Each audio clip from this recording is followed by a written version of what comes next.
Terima kasih Anda kembali bersama kami di Prime Report bersama saya Francisca Rati. Pemirsa, komitmen bersih-bersih di tubuh BUMN memasuki babak baru yang paling krusial. Sepanjang periode 2025 hingga pertengahan 2026, jajaran penegak hukum secara agresif membongkar gurita skandal korupsi di berbagai sektor perusahaan plat merah. Ironisnya, modus operandi para pelaku ini kian lama kian canggih dengan jumlah kerugian bernilai fantastis hingga mencapai ratusan triliun rupiah.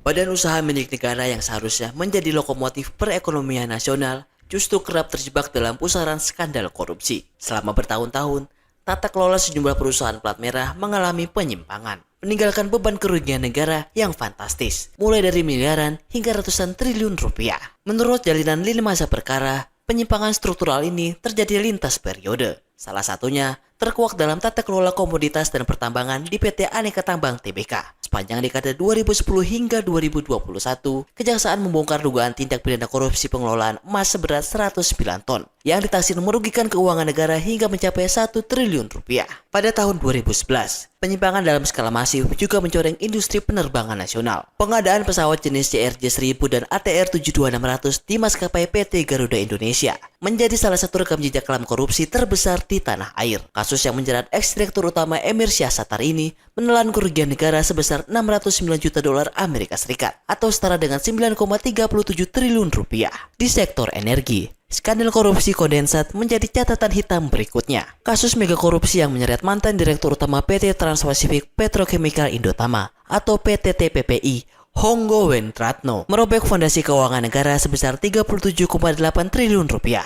Perkara ini turut menyeret ex-kepala BP Migas Raden Priyono, serta ex-deputi Finansial Ekonomi dan Pemasaran BP Migas Joko Harsono, yang keduanya telah dijatuhi hukuman 12 tahun penjara. Memasuki klaster jasa keuangan, kehancuran dana nasabah meledak melalui kasus PT Asuransi Jiwasraya dan PT Asabri Persero. Jiwasraya tercatat gagal membayar polis nasabah sebesar 12,4 triliun rupiah, dengan total kerugian negara real menembus 16,8 triliun rupiah, hingga menyeret terpidana Beni Cokro Saputro ke vonis 20 tahun penjara. Sementara di tubuh Asabri, modus investasi dana secara melawan hukum menelan kerugian yang tidak kalah mengerikan, mencapai 22,7 triliun rupiah. Kedua kasus ini terus bergulir hingga periode 2025-2026 dalam tahap pelacakan dan eksekusi aset terpidana. Korupsi sistematik ini kian memuncak pada periode 2015 hingga 2022 melalui tata niaga komoditas di wilayah izin usaha pertambangan PT Timah Tbk. Kasus ini tidak sekedar merugikan keuangan negara, melainkan turut menghancurkan perekonomian dan ekosistem lingkungan secara masif di Bangka Belitung. Total nilai kerugiannya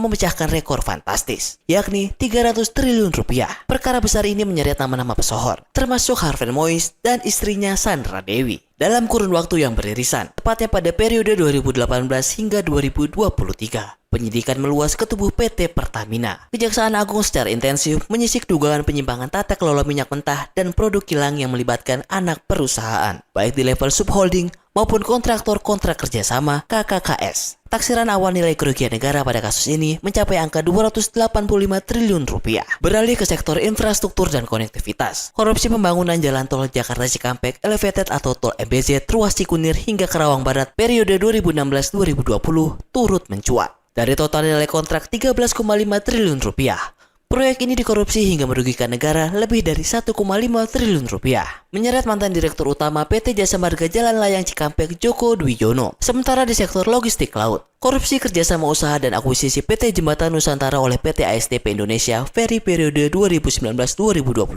ikut menyumbang kerugian negara yang ditaksir mencapai 1,27 triliun rupiah yang penanganannya terus dikebut hingga tahun 2025. Memasuki awal tahun 2025, genderang pemberantasan korupsi BUMN tidak mengendur. Komisi Pemberantasan Korupsi membuka penyidikan baru pada kasus korupsi dana investasi PT Taspen dengan taksiran awal kerugian ratusan miliar rupiah. Di saat yang sama, pengusutan dugaan pengadaan proyek fiktif di anak usaha Telkom PT Telkom Sigma terus melaju ke meja pengadilan di mana terdakwa mengajukan peninjauan kembali terkait kewajiban pembayaran uang pengganti.